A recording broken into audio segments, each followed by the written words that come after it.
Ilayo ninyo kami, Ama, sa anumang disgrasya at karamdaman. Ipanatili ninyo, Ama, sa amin ang aming kalakasan. Kalinawan ang aming paningin, katatagan ng aming braso, at maging sa aming pag-iisip na nasa kumplito at maayos ang pagdidesisyon. Maraming salamat din po sa pagbigay ninyo sa aming puso ng pagmamahal sa bawat isa. Maraming salamat po, Ama, sa lahat ng ito. Ganon din, Ama, sa aming mga mahal sa buhay na pansamantala namin iniwan sa aming pamahay. Maraming salamat po din sa pag-iingat ninyo sa kanila. Maraming salamat din po sa kabiya ang binibigay ninyo sa amin sa araw-araw. Lalo na po ang kinakain namin, tubig inumin, na siya nagkitang ka sa aming mga pangatawan.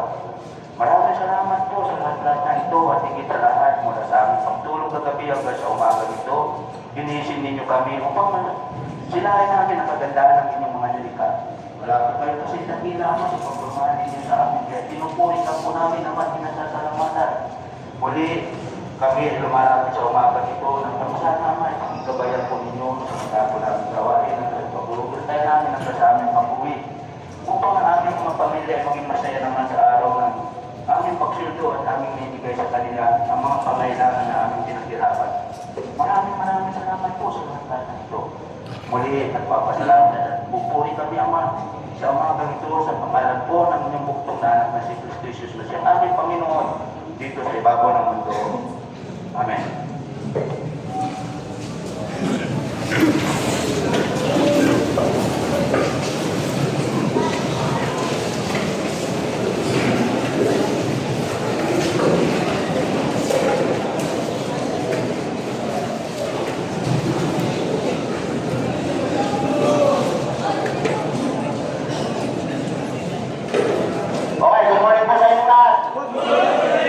Magandang araw ng Sabado ng umagang ito at maraming salamat sa mga Panginoon at binumulit-mulit na biyayaan tayo ng kalakasan, kalinawan ng ating mga paningin at katatagan ng ating mga pag-iisip na nasa tamang kwento.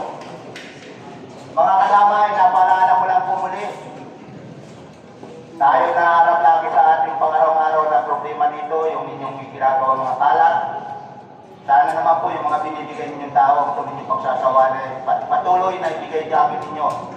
At higit sa lahat, wag po kayo magsasawa rin na tayo ay gumamit lagi ng tama at maayos ang personal protective equipment natin sa ating sariling pangkaligtasan. Hindi nga po naman ito 100% pero kaya natin na-prevent ito. Pagkaya lamang po ng mga ilan ng mga pasaway na ayaw na sumunod, malaya po kayo makaalis, hindi po naman kami dito, batas, militar o ano pa man, na kayo paper sign, subalit may karapatan kami na kayo ay paansin. Bulso na rin kung hindi kayo susunod sa mga patakaran dito. Nakakaintindihan? Araw po ng Sabado, sildo na naman, paalala po muli din. Sayang po yung isang linggo ninyong pinaghirapan na kahit may kasamang pamumuya ako'y nakauntian, o maraming pamumuya ako'y na naganap sa buong ng maghapon at sa isang linggong naganap na yan, kung pwede lang po, unahin na lang po ninyong pamilya nyo.